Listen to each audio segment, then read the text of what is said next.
네, 월스트리트 모닝 브리핑 함께하고 있습니다. 이번 주 내내 저 광고를 봤는데 아직까지 여러분 요 실물 광고를 영상으로 화면을 안 보신 분들은 꼭 한번 찾아보십시오. 우리 정프로님이 얼마나 머리를 꼼꼼하게 그 샴푸로 머리 감는지 확인해 보시면 좋을 것 같고요. 우리 김프로님도 한번 보여주셔야 되는데 리치골드 샴푸 어떻게 영상 준비되어 있는 거죠? 예, 기대해 보도록 하겠습니다. 자, 이어서 월간 소식은 미국 주식에 미치다 이항영 전문위원 함께합니다. 위원님 어서 오세요. 네, 안녕하세요. 네. 이항영입니다. 반등 폭이 좀 아쉬워요. CPI 이렇게 좀 이렇게 강하게 반등했으면 좋겠는데 네. CPI보다 뭐 다른 데 더 집중을 하는지 아니면은 시장에 찬물을 끼얹은 뭐 위원들의 발언 때문인지. 그건 모르겠고 하여튼 뭐든지 어떤 지표가 됐건 뭐든지 네. 큰 기대를 하면 실망만 큰 거다. 기대가 너무 컸다. 네, 뭐 인생 마찬가지죠. 너무 큰 기대하면 실망하는 거기 때문에 그냥 네. 물을 흘러가듯이 그냥 냅두면 된다. 네. 그러니까 그 물은 높은 데서 아래로 내려가잖아요. 네, 그러니까 그런 식으로 보시면 되겠죠. 등산은 계속 올라가려면 가는 거고. 그쵸. 다만 주식 우리가 큰 틀에서 보면 계속 올라가기를 원하지만 그게 직선으로 계속 올라가는 것이 아니라 올라갔다 떨어졌다 올라갔다 떨어졌다 이렇게 결국 이제 정복을 하러 가는 거잖아요. 그렇죠. 그러니까 쉼 없는 그런 행진이기 때문에 하루하루의 등락, 뭐 종목의 하루하루의 등락 이런 거는 제가 보기에 큰 의미는 없죠. 너무 거기에 민감하면 세상에 맞출 사람이 누가 있습니까? 네. 늘 전 그렇게 평소에 생각하지만 주식을 맞출 사람은 세상에 한 명도 없거든요. 다만 맞추고 싶은 노력은 어느 정도 하냐는 것인데요. 그걸 많이 한다고 해서 그죠? 많이 하고 노력을 많이 하고 신경을 엄청 쓴다 그래서 주식이 돈이 된다고 생각하면 역설적으로 보면 돈을 못 벌 사람이 어디 있어요. 그래서 그거의 변수가 저는 아니라고 굳게 믿고 있는 일인이다 이렇게 네. 말씀드립니다. 여하튼 결론을 보면 말씀하신 대로죠. 예상보다 낮게 CPI가 나왔어요. 저희가 어저께 얘기드렸던 0.2 전월 대비 0.2, 0.2 그리고 전년 동기 대비 보면 3.3, 4.8 뭐 이 정도였는데 전월 대비는 똑같이 맞췄지만 그 다음 거가 좀 하나 더 아래로 내려가서 긍정적이었죠. 다만 어저께 골드만삭스에서 얘기한 거, 아니 JP모건에서 한 거 기억나시면 모르겠죠. 딱 이 정도 나오면 장기적으로 보면 0.5에서 1% 정도 올라가는 그런 효과 정도라고 일단 이해하시면 되겠습니다. 네. 미국 주식임지다 카페 MK로님이 매번 정리해 주시는데 이 표 하나로 보면 다 오늘 제가 말씀드린 게 이게 다다라고 보셔야 되겠고요. 그 의미 같은 건 나중에 또 여러분들 많이 보실 수 있을 것 같습니다. 네. 큰 틀에서 보면 딱 요거죠 지금요. 이게 2020년 팬데믹 이후를 하나 줄로 긋은 겁니다. 줄로 그어서 전년 동기 대비 증가율만 상승률만 보여주는 건데 이렇게까지 올라갔던 것이 작년 여름이었고요. 그때부터 계속해서 내려가고 있고 이번에 다시 살짝 올라가는 모습. 이게 헤드라인 CPI고요. 코어 CPI는 계속 코어는 떨어지고 있죠? 아시죠? 음식물이랑 에너지거든요. 그것들 약간 조금씩 내려가고 있죠. 다만 예상치보다는 조금씩 한 단계 0.1%포인트씩까지 낮게 나왔지만 그럼에도 불구하고 중요한 것은 여전히 높은 수준은 맞죠. 기억하시잖아요. 지금 연준에서 제롬 파월 의장이 하는 연준의 목표는 2% 인플레이션이잖아요. 그거보다는 아직 상당히 높은 건 이거 팩트죠. 라고 보셔야 되겠습니다. 네. 그래서 연준 위원들이나 그런 관련된 사람, 이코노미스트, 투자 전략가들 얘기하고 있지만 저는 이 두 개의 기사가 상당히 많은 것을 설명하고 있다라고 보고 있어요. 이 오른쪽 건 마켓워치 기사입니다. 그래서 마켓워치 기사를 그대로 찍고 들어가시면 여러분 누구나 다 확인할 수 있을 거고요. 이건 베런즈 기사인데요. 이건 내용은 이거죠. 7월 CPI가 좋아할 만한 많은 것을 보여줬다. 그렇지만 충분하지 않다는 얘기죠. 충분 조건까지는 아니라는 얘기죠. 연준이 소위 호키심 매파적 시각을 바꾸기에는 아직은 충분하지 않다. 그리고 여기는 뭐냐면 상당히 좋게 나왔단 말이죠. CPI에 대한 좋게 보는 사람도 있지만 여전히 주의해야 되는 세 가지 이유. 오늘 요 세 가지 이유가 어떤 거였는지를 네. 많은 분들 같이 한번 생각해 보면 많은 분이 일정 수준 공감하실 수도 있을 것 같아요. 이게 근데 어려운 얘기가 아닙니다. 이분이 한 얘기입니다. FHM 파이낸셜의 매크로 전략가가 하는 얘기인데요. 많은 사람들이 지금 이거를 지적한 거지만 걱정스러운 인플레이션의 시대가 너무 걱정하는 것에 이제 끝났다라고 해석하는 것에 대해서 신중해야 된다는 것인데 그걸 세 가지 이유를 얘기하는 거죠. 앞서 보여드렸던 4.7%의 CPI 비율 이것은 연준의 목표치인 2%이 여전히 2배 이상을 가고 있다는 거죠. 다들 동의하시잖아요. 네. 두 번째, 이거는 이제 우리가 매번 이게 좀 이상하다 하면서 우리 이제 휘발유 가격. 우리나라는 아직까지 조금씩 올라가고 있지만 작년 대비 우리나라 원화가 약하지 않기 때문에 느낌은 아주 높아 보이진 않습니다. 지금 유가가 제가 봤을 때는 물론 제가 매일매일 휘발유 넣지 않고 저는 뭐 두세 달하면 제가 주유소 가서 기름 넣을까 말까거든요. 두세 달이요? 아 저는 안 넣죠. 제가 제 차를 안 타. 지인분이 넣. 네, 제가 이제 운전하고 할 때나 제가 뭐 제가 계산하니까 먼저 안 보잖아요. 그러니까 관심 있는 분은 주유소 가격을 매번 보지만 저는 운전하니까 주유소가 안 보아서 제가 다른 사람보다 좀 감도가 떨어질 수는 있어요. 네. 그렇지만 그래도 느낌은 알죠. 뭐 1,700원, 1,800원대 찍는데있고 뭐 어디 가면 1,600원 후반대 이렇게 있는 건 제가 알지만 그게 얼마나 올라가는지 모르겠어요. 작년 같은 그런 충격적인 부분은 아니라고 저는 보고 있는데요. 미국은 말씀드렸다시피 지난주까지 6주 연속 올랐고요. 지금 이런 추세가 되면 7주 연속 올라갈 가능성이 커져 있거든요. 그래서 한번 보여드렸지만 미국은 휘발유 가격이 연중 최고치입니다. 지금 평균 미국의 주유소. 그리고 휘발유 선물은 연중 또 최고치를 가고 있단 말이죠. 유가 자체가 작년 11월 이후 최고치를 가고 있단 말이죠. 그러다 보니 7월 이후에 본격화된 유가 상승 7주 연속이라고 말씀드렸습니다. 그러다 보니 이런 것들이 결국은 바탕이 될 거 아닙니까? 제조화라든가 운송 이런 서비스에 이런 에너지 집약에 필요한 거는 상승 인플레이션이 있다는 거잖아요. 그게 살아있다는 겁니다 지금. 그래서 이게 다음 달에도 또 어떻게 영향을 미칠 수 있다는 얘기잖아요. 그 얘기를 하는 거가 되겠고요. 세 번째는 이제 PC를 더 중시하는 지표인데 PC의 목표치도 여전히 지금도 훨씬 높다는 겁니다. 목표치보다. 그래서 이걸 보면 이분의 시각이 금리 인상의 마무리 시각에는 동의한다니 금리 인상이 마무리될 수 있다라고 보고 있지만 상당 기간 고금리가 유지될 수밖에 없지 않느냐. 그래서 여전히 유의해야 된다. 너무 지금 성급하게 폭주를 올려서는 안 된다. 그 얘기를 하는 거다. 보셔야 되겠고 아마 이런 느낌이 오늘 시장에서 생각보다 많이 올라가기 원할 분들이 혹시 계시다 그러면 그에 대해 약간 실망 정도가 나와 있다라고 보셔야 되겠습니다. 네. 실제로 그러면 오늘 어떤 현상이 있었는지를 보여드리겠습니다. 요 참고적으로 보면 요거는 월스트리트에서 갖고 온 그림이 되겠는데요. 여기 10일이니까 미국 날짜고요. 이게 지금 갖고 온 시간 미국 날짜다 시간입니다. 그래서 미국의 오후 4시 반, 뭐 4시 반 요 시각이 마지막이니까 5시까지 그린 거거든요. 10년물 금리입니다. 네, 그러니까 우리나라 시간이면 새벽 6시까지 시각입니다. 그래서 딱 발표 시점이 여기입니다. 여기 8시 반. 그러니까 미국 시간 동부 시간 8시 반이 요 언저리였어요. 네. 그때부터 금리는 오히려 조금 올라갔단 말이죠. 그러니까 요게 지금 핵심인데 요게 핵심. 올라가니까 요게 이제 올라갔고 이게 물론 결국 엄청 올라가진 않겠죠. 그런 기대를 하고 있지만 이게 보시면 달러도 같은 시기죠. 달러도 또 올라가는 모습. 그러니까 달러가 좀 올라가면 좋을 게 없다라고 말씀드렸잖아요. 그러니까 달러가 이렇게 올라가는 모습 보여줬고요. 네. 요거 이제 달러가 말씀드렸고 요건 이제 유가죠. 유가. 유가 조금 내려가서 그나마 다행이지만 올해 이번 주 들어서도 계속 약간 상승 추세였거든요. 그래서 이런 것들이 어떻게 보일지 모르겠습니다. 네.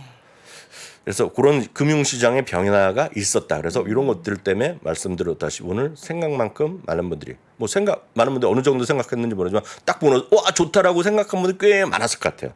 그렇지만 시장은 좀 냉정했다라고 시장이 냉정한 이유는 아까 그런 세 가지 이유로 많은 분들이 공감을 하실 수 있을 것 같아요. 그런 느낌으로 일단 보시면 좋을 것 같습니다. 네. 디즈니 관련해서는 앞서서도 우리 또 이남우 교수님께서도 말씀을 해주셨는데 근데 월가의 반응은 별로 안 좋네요. 그러니까 디즈니 오늘 5% 가까이 올라갔잖아요. 그리고 어저께도 이제 잠시 말씀드렸고요. 그 하여튼 가격 인상에 대해서 많은 사람들의 반응이 있을 거란 말이죠. 가격 인상. 핵심은 가격 인상 때문에 주가가 어저께 살아났잖아요. 네. 가격 인상과 아이디 공유하는 거 없었다. 저는 아이디 공유하는 거는 이슈가 될 게 하나도 없다고 보고 있어요. 그 아이디 공유하는 것을 못하게 하는 것은 전 그것 때문에 뭐 마이너스가 커진다는 생각은 처음부터 안 했어요. 넷플릭스 때부터. 왜냐하면 제가 만약 여러분들 스스로가 내가 공유를 하고 있는 사람이더라도 본인이 만약 내가 사업을 하는 사람이라면 그죠? 어떤 콘텐츠하고 사업을 하는 사람들이면 내 콘텐츠를 한 명당 팔아야 되는데 한 명이 두 명, 세 명 나눠서 갖고 가는 것에 대해서 상당히 짜증 나잖아요. 네. 그래서 그 불법적인 거잖아요. 그래서 그거는 저는 일반적으로 받아들일 수 있는데 문제는 가격 인상이라는 거죠. 가격 인상. 그러면 지금 많은 사람들이 보고 있을 때 예를 들어서 우리나라 같은 경우에 무슨 카지노가 있었잖아요. 최민식 씨가 하는 거죠. 네. 그러니까 카지노가 났을 때 사람들이 막 카지노 보다시피 카지노 끝나면 또 다른 것도 나고 또 다음 것도 나고 또 다음 것도 막 나와서 나는 디즈니 플러스를 안 보면 안 돼. 난 시각이 있으면 그리고 그러면 이거 디즈니는 많이 계속 가격 인상에 상관없이 가겠죠. 예를 들어서 넷플릭스도 마찬가지 그리고 애플 TV도 마찬가지인데요. 요새 보면 넷플릭스 같은 경우에 저는 워낙 오랫동안 봤기 때문에 보시면 특히 국내 드라마는 국내 드라마랑 같이 시찰을 하면서 에피소드가 매주 나오는 것들이 있잖아요. 그런 것들 유지하게 만드는 거잖아요. 유지하게 만드는 거잖아요. 근데 이제 그런 짜증나는 분도 있지만 유지하게 만들어서 계속 매주 나오는데요. 애플 TV 같은 경우 보신 분이 계시겠지만 애플 TV는 기본적인 드라마가 국내랑 거의 비슷합니다. 거의 모든 드라마가 매주 업데이트 시키게 하니까 유지시키는 거거든요. 근데 디즈니가 어느 정도 그렇게 할 수 있느냐. 네. 그러니까 저는 키워드라고 보고 있는데 저는 이제 디즈니에 대한 선호도가 약간은 별로 떨어지죠. 디즈니 플러스에 대해서 그런 쪽으로 많은 분들이 공감 있는데 아마 많은 분들이 공감하실 수도 있고 뭐 이건 콘텐츠에 대해서 개인 프레퍼런스니까요. 그리고 이거는 특히 자제분이 있는 분들은 뭐 이걸 계속 하겠죠. 그쵸. 자제분들이 있고 이런 분들은 그렇지만 그렇지 않은 분들이 얼마나 할지는 모르겠고 그거를 오롯이 저는 애널리스트 의견에 애널리스트의 시각이 있었다고 보셔도 되겠고 애널리스트의 시각은 어저께도 말씀드렸지만 어저께 IR을 하잖아요. 그 컨퍼런스 콜 할 때 바바이거에 대해서 질문이 3명 정도가 질문한 것으로 제가 나중에 보면 나왔어요. 애플가 어떻게 될 거냐. 그래서 딱 직접 물어본 사람도 있습니다. 애플에 팔 거 아니냐.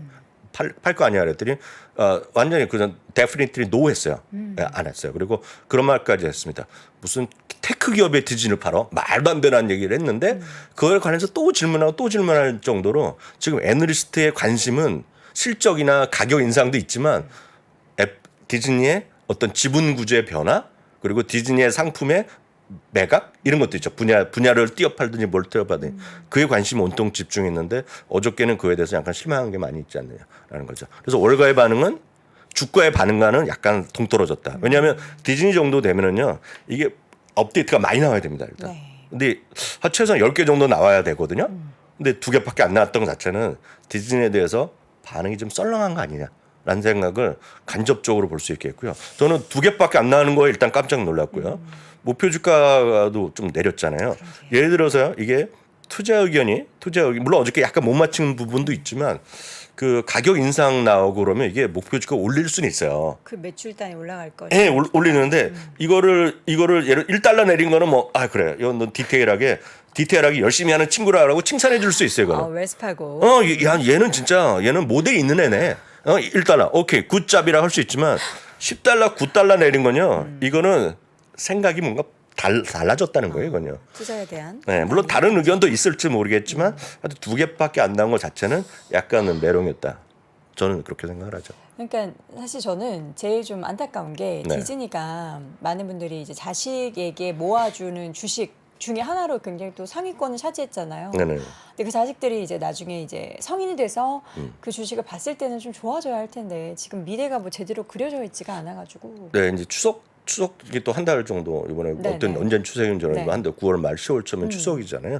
그럼 말이 나오기 때문에 제가 이제 많은 질문 받는 것 중에 하나가 미성년자 자제분들한테 어떤 주식을 사줘야 되냐, 뭐 꾸준히 모아줘야 되냐, 뭐 디즈니 사야 되냐, 엔비디아나 뭐 AI 사줘야 되냐. 근데 저는 그분에서는 제가 영상도 여러 번 만들었지만 네. 제가 분명히 말씀드릴 수 있어요. 지수를 사주셔야 됩니다. 지수? 예, 그 S&P 인덱스? 500이 됐건 뭐 나스닥이 QQQ가 됐건 벤치마크를 사주는 것이 핵심입니다. 네. 저는 진짜 여러 번 경험했거든요. 특히 한국 주식도 다 마찬가지인데요. 애들이요. 여러분들 애들을 절대 무시하시면 안 됩니다. 애들이요. 애들을 왜 무시? 애들이 한 우리나라 나이로 보면 7살, 8살 초등학생만 되면은요. 네. 다 자기가 세뱃돈 자기가 다 받으려고 알죠. 막 그래요. 예. 드라마 보면 요새 삼성전자 주식 사달라 막 예, 이렇게도 우스갯소리를 나오잖아요. 그 엄마가 얘기해 주잖아요. 그럼 항상 얘기합니다. 내 돈 어디 갔냐 물어보고. 그리고 또 하나가 그 주식 왜 샀냐고 물어봅니다. 네. 근데 세상은 늘 바뀌잖아요. 자기의 시각을 애들한테 강요할 수가 없거든요. 그래서 그거는 여러분들 생각하기에 S&P 500이나 QQQ의 장기적인 성장을 믿으시면 네. 지수를 사주셔야 되겠고요. 지수를 사주는 방법은 제가 간단하게 말씀드릴 수 있습니다. 네. SPY라는 스파이가 가장 대표적이고요. 그쵸. 똑같은 거에 수수료 약간 싼 거가 뱅가드나 블랙락에서는 VOO나 IBB가 되겠고요. 네. 저렴이로 만든 것이 SPLG가 있습니다. SPLG가 뭐 가격이 저렴하게 나온 거고요. 네. 더 싼 거가 이제 여돈 앵커도 아시지만 SFY가 있습니다. 네. SFY는 S파인데요. 그거는 15달러 정도 할 겁니다. 그쵸. 그래서 그런 거를 꾸준히 사주시는 게 정답이지. 저는 종목을 처음부터 초질관입니다. 종목을 사주시는 건 굳이 선택하라면 분산하셔야 되겠고요. 본인이 지금 좋아하시는 걸 사주시면 나중에 애들한테 답이 없다. 이건 제가 오랫동안 애를 키워본 사람 입장에서 제가 조언해 드릴 수 있습니다. 네. 여기까지 하겠습니다. 자, 이렇게 해서 오늘 디즈니 얘기, 결국에 이제 아이에게 물려줄 주식을 뭘 사야 하는지 고민되시는 분들께는 또 인덱스 관련한 ETF 소개해 주셨고요. 월간 소식 오늘도 미국 주식에 미치다 이항영 전문위원과 함께했습니다. 위원님 고맙습니다. 자, 월스트리트 모닝 브리핑 함께했습니다. 맞아요. 저한테 항상 그 주식 왜 샀는지 물어본다고 이제 호소카와 태우님은 잘 대답을 해주시고 계시겠죠. 우리 월무부 함께 보시니까요. 잘 대답해 주시는 그날까지 저희도 열심히 달려보도록 하겠고요. 주말 사이에 또 태풍 피해 없도록 여러분 조심하시고 저는 다음 주 월요일 오전 6시 30분에 다시 돌아오겠습니다. 여러분 고맙습니다. 아시아 외환위기 이후에 글로벌 경기가 안 좋아질 것 같으니까 미국이 금리 인상을 천천히 하게 되거든요. 근데 이때 IT 관련 산업이 굉장히 빠르게 성장을 하는데 금리 인상이 생각보다 늦다 보니까 이게 무엇을 만들게 되냐면 닷컴 버블을 만들게 됩니다. 외환위기부터 닷컴 버블, 금융위기, 인플레이션의 부활까지 대한민국 최고의 거시경제 전문가 오건영의 경제 이야기를 서점에서 만나보십시오.